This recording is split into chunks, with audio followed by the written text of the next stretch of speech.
దేవునికి యెహోవాకు ఎప్పుడు సంతోషం కలుగుతుంది అంటే, దుష్టుడు తన దుష్టత్వము నుంచి విడుదల పొంది మార్పు నొందితేనే, పశ్చాత్తాప పడితేనే యెహోవాకు ఎక్కువైన సంతోషం కలుగుతుంది. ఈరోజు ఆ 10 మందిని బట్టి మనము జ్ఞాపకం చేసుకోవాలి. నిన్ను బట్టి, నన్ను బట్టి యెహోవాకు సంతోషం కలుగుతుందా? ఎప్పుడైనా మనల్ని బట్టి దేవునికి సంతోషం కలిగిందా? ఎప్పుడైనా ఆలోచన చేశారా? ఆలోచన చేద్దాం. మొట్టమొదటిగా హిజ్కియా అనే రాజున్నాడు. ఎవరున్నారు? హిజ్కియా అనే రాజున్నాడు. హిజ్కియా రాజు తన యొక్క రాజ్య వైభవాన్ని, యెహోవా మందిరంలోని బంగారాన్ని, వెండిని అస్సూరు రాజు అయిన సన్హెరీబుకు అప్పగించేశాడు. పన్నుగా కట్టేస్తూ ఉన్నాడు. దేవుని ఆలయంలో ఉన్న సొత్తంతటిని అన్యుల రాజు అయినటువంటి అస్సూరు రాజుకి ఇచ్చేశాడు. అతనికి లొంగిపోయాడు. అది అతడు చేసినటువంటి నేరం. అందుకే దేవుడు యెషయా ప్రవక్తను పంపించి, యెషయా భక్తుని ద్వారా, హిజ్కియా నీవు మరణించబోతున్నావు అన్నాడు. నువ్వు ఇక బ్రతకవు అన్నాడు. అప్పుడు హిజ్కియా కళ్ళు తెరుచుకొని, నిజంగా దేవా, నేను పాపిని, నన్ను క్షమించు. యెషయా గ్రంథం 39 అధ్యాయం అంతా మీరు చదివితే ఆ సందర్భం అర్థమవుతుంది. ఇప్పుడేం చదవకండి, వినండి, మనకు సమయం లేదు. దేవా, నేను పాపిని, నేను పొరపాటు చేశాను, నన్ను జ్ఞాపకం చేసుకో అని ప్రార్థన చేసినప్పుడు వెంటనే మరలా యెషయా ప్రవక్తను పంపించి, హిజ్కియా నీవు కన్నీళ్లు విడిచిట నేను చూచి తిని, నీ ప్రార్థనని నేను అంగీకరించాను, అందుకే నీవు ఇక మరణించవు, ఇంకా నీకు 15 సంవత్సరాల ఆయుస్సును పొడిగిస్తున్నాను అన్నాడు దేవుడు. హిజ్కియా 15 సంవత్సరాల ఆయుస్సును సంపాదించుకున్నాడు. ఒకసారి గట్టిగా చప్పట్లు కొట్టి హిజ్కియా కొరకు దేవుని మహిమపడదాం. దేవునికి మహిమ కలుగును గాక. అలాంటి ప్రార్థన నువ్వు చేసినప్పుడు, నేను చేసినప్పుడు దేవుడు సంతోషిస్తాడంట. హిజ్కియా దేవుణ్ణి సంతోషపట్టాడు, మోకరించాడు, ప్రార్థన చేశాడు, గోనెపట్ట కట్టుకున్నాడు, బట్టలు చింపేసుకున్నాడు, తలపై ధూళి పోసుకున్నాడు, పశ్చాత్తాపపడి ప్రార్థన చేశాడు. దుష్టుడు తన దుష్టత్వము నుంచి మల్లుకున్న తర్వాత వెంటనే యెహోవాకు సంతోషం కలిగింది. ఇక రెండవ వ్యక్తి ఆహాబు, రాజు అయిన ఆహాబు. ఆహాబు అమాయకుని చంపేశాడు. తోట కోసం, ఆస్తి కోసం, ఇంకొకరి ఆస్తి కొరకు చంపేశాడు. వెంటనే ప్రవక్త వచ్చాడు. ఎవరు వచ్చారు? ఎవరు వచ్చారమ్మా ఆహాబు రాజు దగ్గరికి?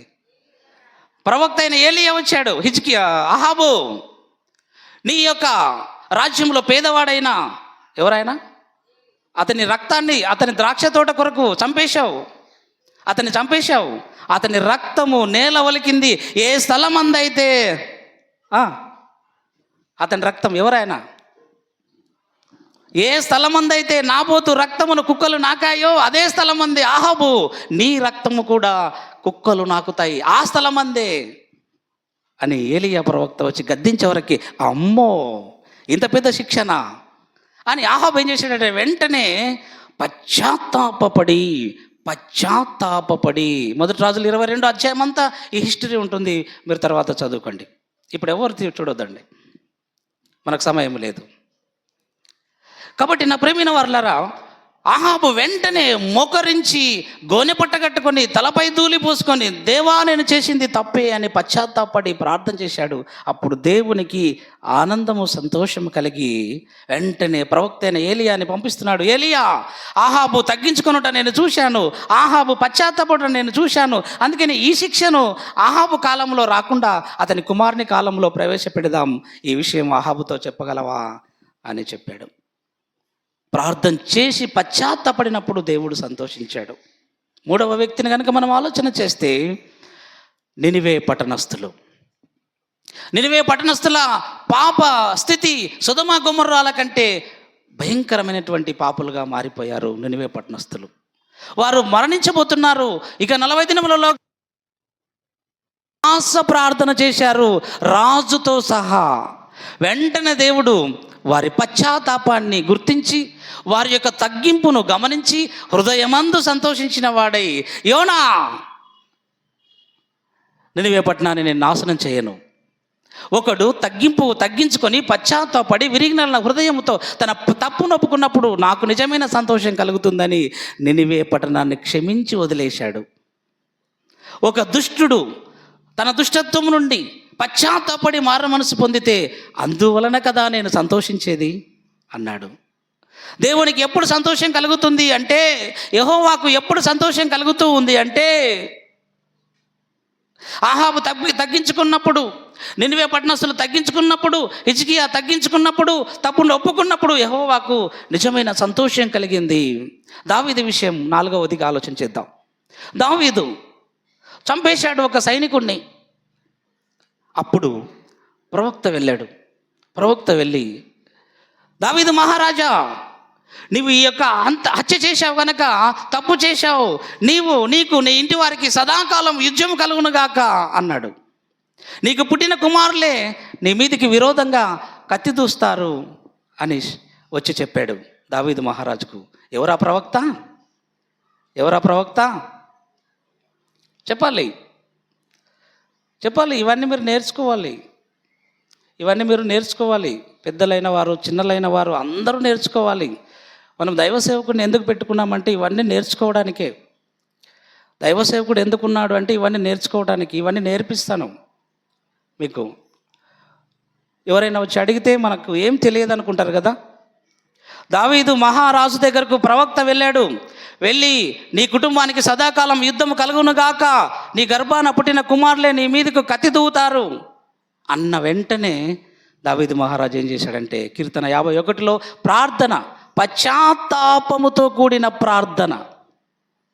నాది తప్పైంది, నేను పాపం చేశాను, నన్ను కడుగు శుద్ధి చేయి దేవా అని ప్రార్థన చేశాడు. కన్నీటితో ప్రార్థన చేశాడు.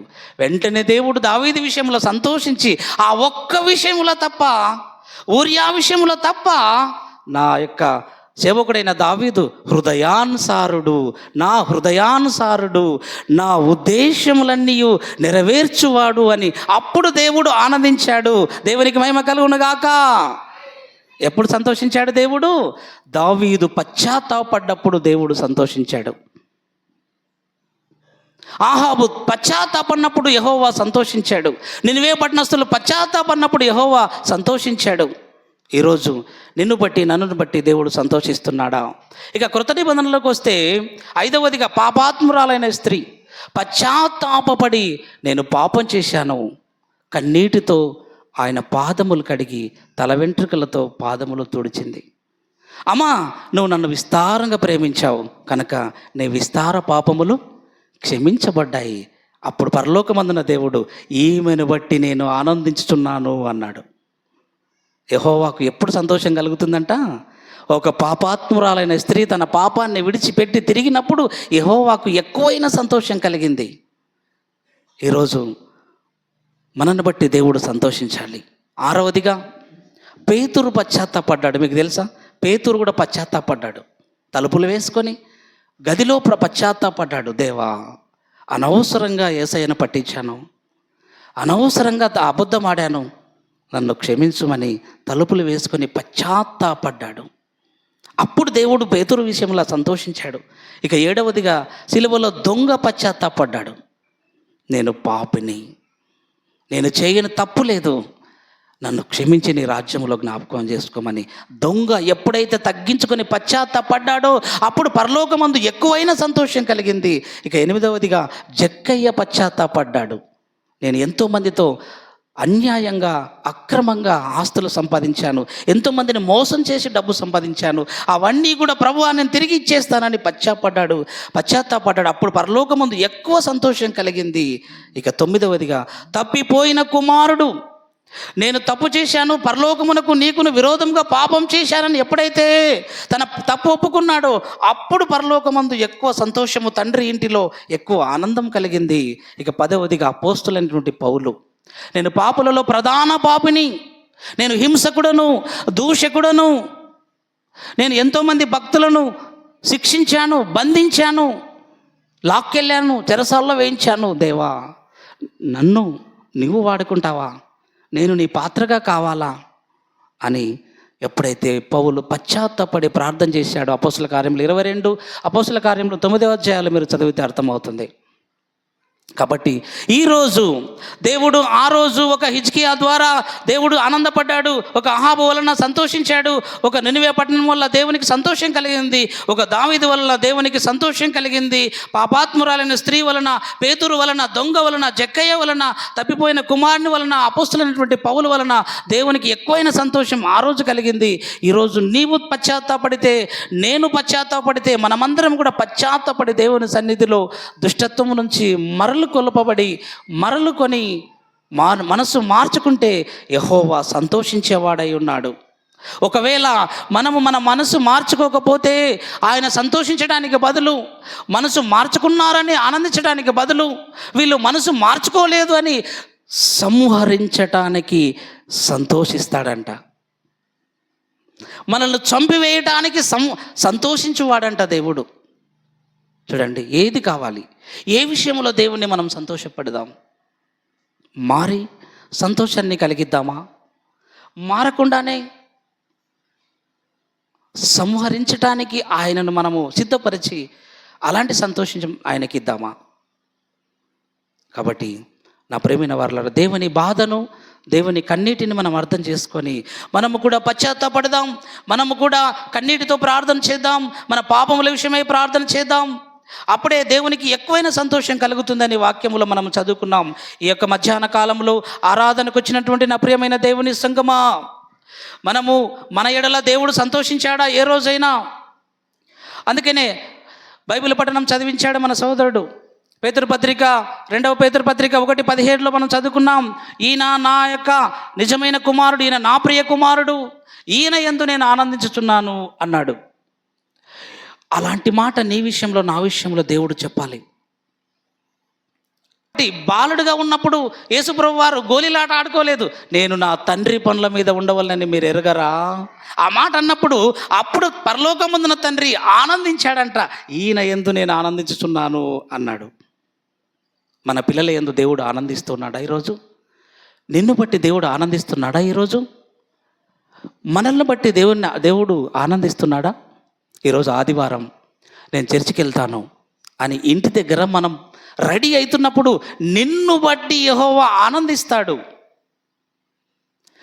ఈరోజు ఆరాధన నేను వదులుకోకూడదు, మందిరానికి వెళ్ళాలి అని నువ్వు రెడీ అవుతుంటే అప్పుడు నీ విషయంలో పరలోకమందు ఎక్కువ సంతోషం కలుగుతుంది. ఒకసారి గట్టిగా చప్పట్లు కొట్టి దేవుని మహిమ పరదాం. దేవునికి మహిమ కలుగును గాక. ఆమేన్.